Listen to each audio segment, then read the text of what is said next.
So ito na po yung sa nag-request po ng spoon dryer or cooler. So yan po, yan may sinabi kasi siya na pwede ba daw na gumawa tayo ng cooler kasi tinatamad siyang ihipan yung kapag kumakain siya o kaya may iniinom. So ginawa natin ng paraan. So ito po yung DIY lang natin to. So kahit po tinatamad kayo na ihipan yung iyong mga pagkain, so pwede na po gamit itong ating spoon cooler or ating fan. So ito ay request ng ating subscriber. Yan na po sir yung iyong request. Kaso ingat lang po tayo kasi nga ito ay since meron siyang fan at hindi naman siya ganun ka safety, no? Kasi paano pag natamaan yung ating bibig dito o kaya tumalsik sa ating mata itong fan. So itong request niya, alam ko na hindi naman yun seryoso.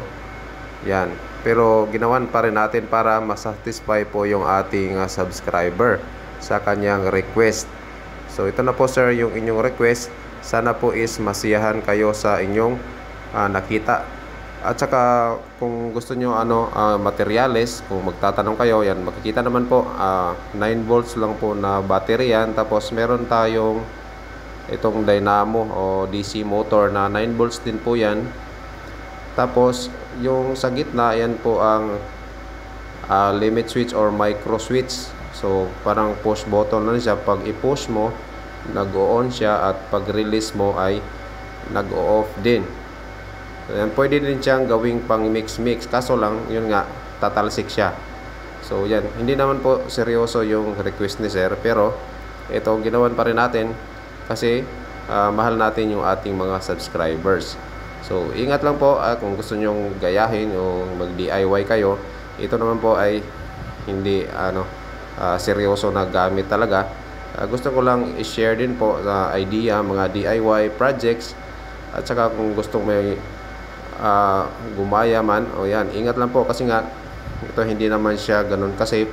Kasi paano po natanggal yung fan na matamaan yung mata natin, o kaya pagka isubo mo bigla mong maon matamaan yung iyong bibig. Although hindi naman siya ganun kasakit, pero yun nga po, hindi siya ganun ka-safe.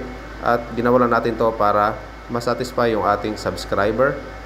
Yan, salamat po at panatili yung pag-subscribe sa ating munting channel. So request lang po kayo kung may gusto kayong paggawa gaya ni sir sa nag-request nito. Muli maraming salamat po sa pag-subscribe at maraming salamat po muli sa panonood. Ito po ang Local Electrician. Thank you for watching.